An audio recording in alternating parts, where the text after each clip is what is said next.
let's just jump right to the video. Good morning. The time is now 2:57 a.m. It's currently 32 degrees. I tried to sleep at a Cracker Barrel. The weirdest thing happened. Whenever I need a place to sleep, I do like to stay local close to my job. However, I have to use the iOverlander app just to verify that it's a safe spot. That Cracker Barrel is supposed to be a safe spot. So I went over there. There was at least 5 or 6 other people, either in vehicles, SUVs. There was definitely one giant RV and like a smaller Sprinter RV. There was a cop that saw me. This cop drove by 3 times noticeably. So the 3rd time I thought, okay, well, I'm not going to be seen. The 4th time, I put all my window shields up. I put my curtain up and I got under my blanket, went to sleep. My cat was rubbing her body all over me like she does, and she starts purring. So I was just petting her, and then all of a sudden she stopped. That little ooh sound she does. And that's when I knew she noticed something that I didn't notice. So I peeked out on the edge of the cardboard and I noticed that cop was sitting there. So of course I'm like, what do I do? I have a couple options. Jump into the front seat, dip off, have him probably pull me over after that for whatever thing he can come up with. Look like I'm going somewhere and then peek through this thing and then open up and then make up some story and act dumb and get caught. Or just freeze, not answer, stay hidden if he knocks. So the more creepy part is this guy, this police officer, was outside my vehicle for 25 minutes just staring. Like, I could see the dude just staring like this, just looking at my vehicle, like I guess trying to see if he could see me in there or a light or something. So the thing that bothers me more, how do I know if it was a cop or if they were really just protecting and serving? And if they were, what were they protecting and serving? 25 minutes outside my car. And then by the time I could pull out my camera without being scared, the light was on. I think he pulled away somewhere. And as soon as he did that, I didn't even get out my car like I normally do and walk around. I just jumped through here, like sucked my stomach in and jumped in the seat, drove off. I only have like 2 tallies of gas right now, so I'm almost at E. My cat just woke up.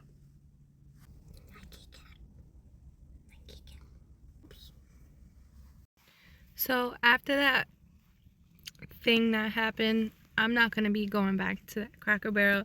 And there's not many Cracker Barrels even in the area that I'm in. And you know, the cop just drove away. He never even knocked. I never got the knock. So what were you doing just stalking me? I don't know how to take this, guys. What do you think happened? Why do you think he pulled away? I tried to come up with some reasons as to why he might have like chose to bother me out of the other 6 people that were in the parking lot. Because it was obvious I wasn't the only one sleeping there. But I think it's majority of the reason. I have cardboard spray painted black that I stick in my windows. I don't actually have like fabric that'll like black out my windows. And I don't have it for all my windows, so I only have it for in the back because the state rules are no tint in the front windows, only in the back windows. So I only have those cardboard things in the back. And then I have a purple lanyard hanging from the front, that indicates I'm a female, possible weakness. And then in the back, I do not have a cardboard blackout. I have a sun shield visor thing that I fold out, and on the side that I normally use, it's cheetah print. Red flag number 2, basically waving, "Hi, I'm a female," and that's a possible weakness unless I come out the car looking like the Hulk. On top of that, it's been cold, so any like breath or anything fogs up the windows, and it's just a dead giveaway to untinted windows. So I gotta think of a way to become more stealthy.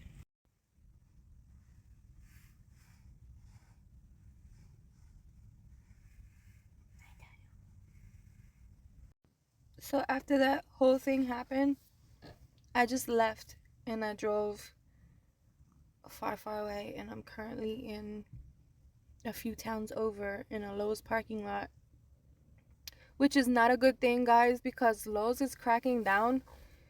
They have these new cameras and everything that can zoom in a lot. You do not want to be parked in a Lowe's parking lot anymore.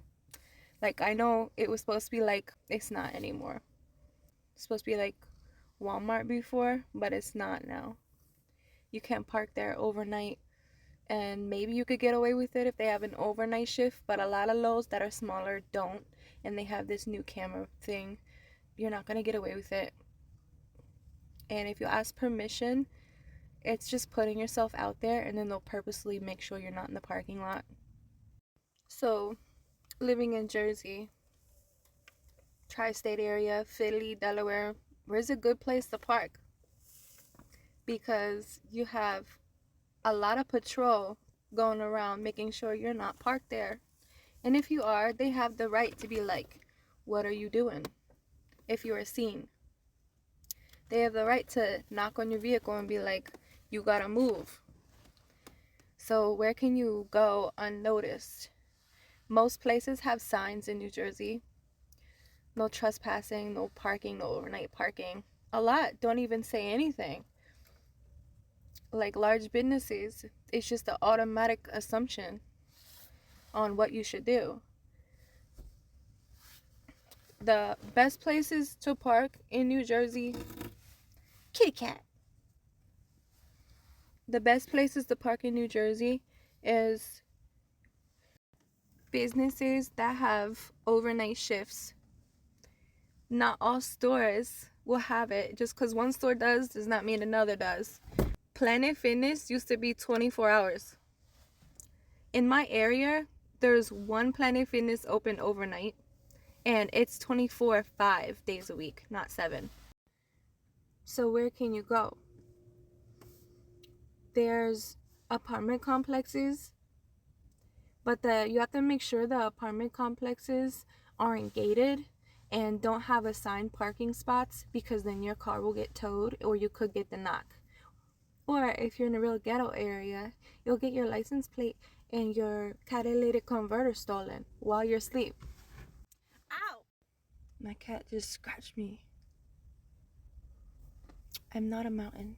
The other places you could park, Wawas that have the gas station, sometimes they will have an extra area where truckers can just park for the night, which is not every gas station of the Wawa. And then another place, ShopRite, overnight, only if they have the overnight shift. Some ShopRites don't. And the overnight shift is typically 11 or 12 to about 4, 5, and 6 in the morning. So the best time to park would be midnight till 5 in the morning to get out of there. And then you're not getting much sleep. And then Lowe's, not all Lowe's have an overnight shift, but when they do, their times vary so badly. Every store is different. And the next best place, if you can't go to a Lowe's, a Home Depot, a ShopRite, an apartment complex, then you would find an area of living where people park on the road parallel, and you would just kind of come in there, park. You just have to leave before anyone wakes up, probably around sunrise or a little bit before sunrise, which sucks because then you're not getting enough sleep. But think about it, most van lifers do a 2-shift night. So they go to sleep, they wake up, move the vehicle, and then go to sleep again another 4 or 5 hours. And that's just how it is. I knew I should have got my windows tint from the very beginning of when I moved in here. Unfortunately, I moved in my vehicle unexpectedly, going full time, so I do not have the funds at the moment to get my windows tinted, and this is a severe safety hazard. And so my next paycheck, I'm gonna have to make some changes. Also, I noticed when I thought my vehicle was gonna be organized when I moved in, it is not organized, and I have so much stuff that everything is just piled on top of each other. I have to come up with a new way to organize everything so that there's serenity in here. That is all for this video. It is currently 5:04 a.m. and Lowe's has turned their parking lot bright lights on, so now it is bright as a football stadium at nighttime. And I have to somehow go to sleep. So I'm getting 5 hours tonight. Probably wake up at like 10 a.m. Go get some breakfast, feed my cat, take out the litter, and go about my day. I'll see you next video. Bye.